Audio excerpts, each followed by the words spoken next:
كما تشوفوا نحن اليوم جينا وكبنا حفل من ضمن تظاهرة مهرجان الأغنية التونسية لسنة 2025 في الدورة 23. اليوم لقينا معنا الفنانة القديرة التونسية نوال غشام ضيفة. مرحبا بك مدام نوال. يعيشك وبيكم انتوما ميرسي. انا تبع ديما في الباج مع بعضنا ساعات بالتليفون، ويعطيك الصحة على الخدمة اللي تعمل فيها، تري امبورطون اللي تعمل فيه. يعيشك بارك الله فيك.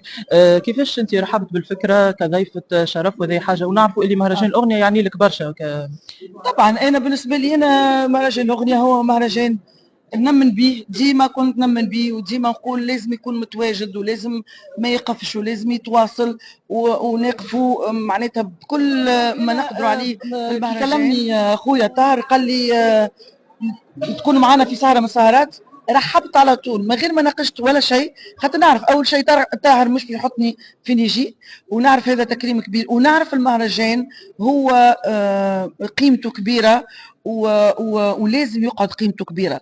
دونك ويكبر الا بالفنانين نتاعو وبالاصوات التونسيه وبالمبدعين التوانسه. انا سعيده برشا برشا، وان شاء الله كل عام وتونس بخير والفن التونسي بخير. والمهرجان هذايا راهو هو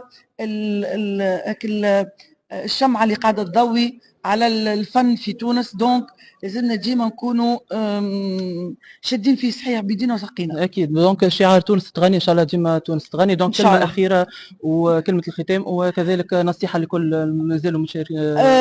بالنسبه للمشاركين نتمنى لهم كل التوفيق. لازمهم هما كلهم ناجحين على فكره، حتى اللي ما ياخذش جايزه باش يكون هو اوتوماتيكمون هو ديجا معناتها ناجح. بالنسبه لي انا مادام وصل على المسرح نتمنى لهم كل التوفيق.